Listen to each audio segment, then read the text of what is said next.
Bienvenue dans Tram en commun, on vous accueille à la station Liège Expo et ce n'est pas un hasard si on vous accueille ici, c'est parce que lundi 28 avril, ce sera la toute première station desservie par un tram dans laquelle monteront les premiers voyageurs du tram qui sera mis en service commercial ce jour-là. Et donc dans l'émission, on a décidé d'essayer de vous offrir les infos les plus concrètes possibles sur comment ça va se passer votre parcours du voyageur, que vous veniez directement à la station pour monter dans le tram et puis dans le bus, vous savez que c'est la même chose, mais aussi si vous venez en voiture et que vous utilisez un des parkings relais, que ce soit celui qui est là derrière à Bressou ou bien celui qui est à Sclessin à l'autre bout de la ligne. Une émission où on va vraiment essayer d'être très concret pour vous rendre service avant le grand jour de la mise en service commercial lundi prochain. Il doit avoir un titre de transport comme c'est le cas maintenant pour les bus. Alors soit il a un abonnement, donc une carte mobile qu'il a chargée avec un type d'abonnement ou d'un certain nombre de voyages, ou alors il a une carte jetable qui est une mini carte mobile qui peut aussi, elle, contenir un certain nombre de voyages. Il n'y a rien à faire, si on a une carte mobile, il n'y a rien à faire en amont. On pourra monter si dans le tram. La carte est alimentée et il y a des voyages dessus, pas besoin d'en faire plus, on peut monter dans le tram.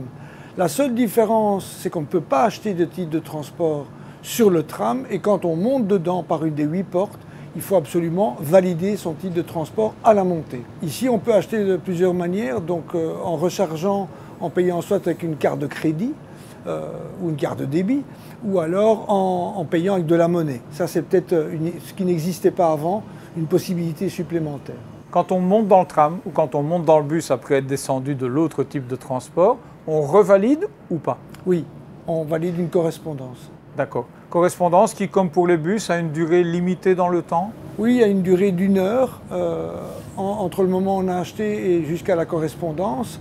Mais ça dépend aussi du type de trajet. Si on est hors de la zone Next et donc on est susceptible de venir de plus loin, la durée est plus longue. Il y a des sièges plutôt dans les tons gris qui sont accessibles à tout le monde.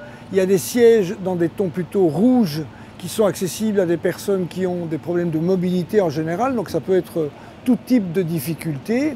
Il y a des sièges où en dessous on peut demander à son chien guide d'aller s'asseoir sans qu'il se blesse en se relevant, et il y a 3 espaces qui sont dédiés notamment aux personnes qui se déplacent en chaise et qui sont aménagés pour recevoir 2 chaises par endroit.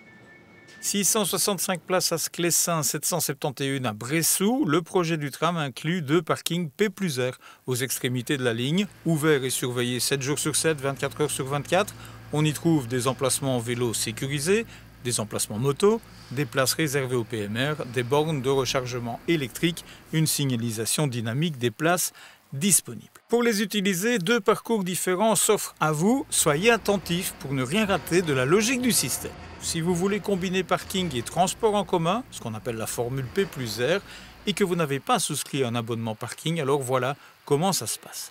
Si vous êtes en possession d'une carte Mobip, vous la scannez pour ouvrir la barrière et entrer dans le parking. Ensuite, à l'automate rouge, moyennant paiement, vous chargez le ou les trajets souhaités couplés à un emplacement parking. Vous montez dans le tram ou dans le bus sans oublier de valider votre carte à chaque embarquement, c'est important. Au retour, dirigez-vous vers la sortie, présentez à nouveau votre carte mobile à la borne, la barrière s'ouvre, vous pouvez vous en aller. Si vous ne possédez pas de carte mobile, pas de souci. Une carte temporaire en carton vous sera délivrée par la machine à l'entrée du parking. Ensuite, vous suivez le même processus. Automate rouge, sélection du type de trajet, montez dans le tram ou dans le bus dans lequel vous validez votre ticket. Au retour, vous scannez le QR code de celui-ci à la borne de sortie pour ouvrir la barrière. Attention, la barrière ne s'ouvre que si vous avez validé votre ticket dans le bus ou le tram, c'est pour ça que c'est important. Vous souhaitez simplement utiliser le parking sans prendre le bus ni le tram, c'est la deuxième formule, pas de souci. Ça fonctionne comme dans n'importe quel parking. Vous prenez un ticket à l'entrée, vous passez à la borne grise cette fois pour le régler avant de reprendre votre voiture et de repartir, et l'affaire est faite.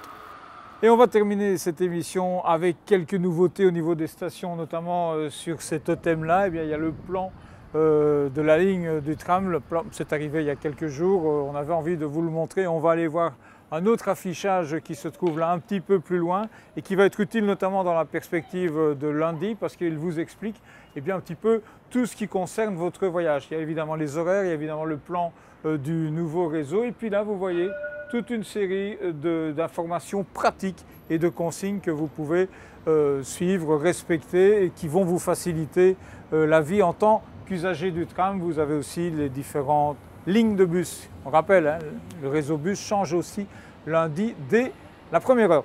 C'est la fin de ce tram en commun, le dernier en principe avant la mise en service commercial du tram. On se réjouit déjà de vous retrouver la semaine prochaine pour parler de cette mise en service commercial. À la semaine prochaine. Le tram, on l'a toutes et tous en commun.